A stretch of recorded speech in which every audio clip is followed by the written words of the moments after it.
ওরা যেভাবে খেলছিল তাতে ডেফিনেটলি আমরা আশা করেছিলাম যে আমাদের দল ফাইনালে খেলবে এবং যেই টেম্পো ছিল দলের, ইন্ডিভিজুয়াল পারফরমেন্স ছিল, তাদের যে মানসিকতা ছিল, এক্সপেকটেশন তো ডেফিনেটলি ছিল যে আমরা ফাইনাল খেলবো। But this is one of those days যেখানে আমরা নিজেরাও বুঝতে পারছি কিন্তু এই দলটা আসলে এরকম পারফর্ম করার মতো দল নয়। হঠাৎ করে একদিন হয়তো এরকম ঘটনা ঘটেছে। আশা করব যে এখান থেকে দলটা খুব তাড়াতাড়ি বেরিয়ে আসবে, কারণ এই দলের মধ্যে বেশ কিছু খেলোয়াড় আছে যারা খুবই সম্ভাবনাময়, ভবিষ্যতে ওরা ভালো লেভেলে ক্রিকেট খেলবে, এইটা বোধহয় আমরা ধরে নিতে পারি।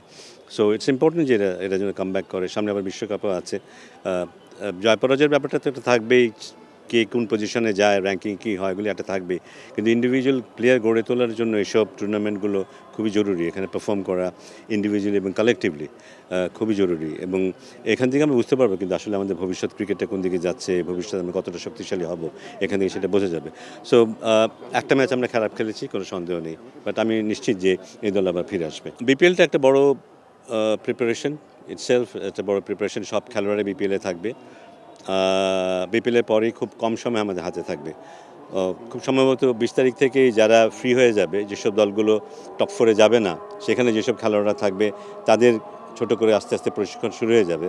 কোচরা চলে আসবে, তাদের নিয়ে কাজ করবে, এবং যে মুহূর্তে দল খেলা শেষ হয়ে যাবে বিপিএল, তারপরে এই সব খেলোয়াড়দের নিয়ে ছোট্ট করে 2-3 দিনের জন্য হলেও একটা প্রোগ্রাম হবে এখানে।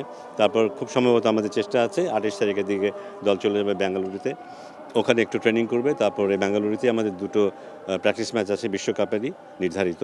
সেই প্র্যাকটিস ম্যাচ খেলে তারপর আমরা কলকাতায় আসবো আমাদের বিশ্বকাপের ম্যাচ খেলতে। বিতর্ক করার মতো কোনো কিছু তৈরি করার চেষ্টা আমরা করছি না। আমার মনে হয় যে এখন দল যেভাবে আছে, খুব ভালো এক চমৎকার একটা ড্রেসিং রুম এনভায়রনমেন্ট আছে আমি যতটুকু দেখেছি।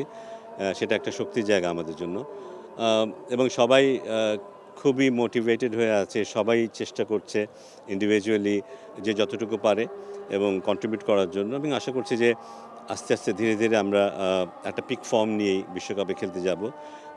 আশা করছি আমরা ভালোই করব। এটা বলা খুব ডিফিকাল্ট, কারণ শুধু আমরাই খেলবো না, অন্য দলগুলোও খেলবে। তবে একটা বোধহয় ভালো দিক যে খেলাটা যেখানে হচ্ছে সেই কন্ডিশনগুলো আমাদের জন্য খুব অপরিচিত না।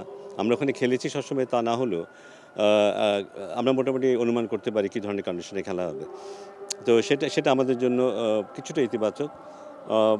আশা করছি যে প্রথম টার্গেট হবে পরবর্তী রাউন্ডে যাওয়াটা, সেটা আমরা যেতে পারবো।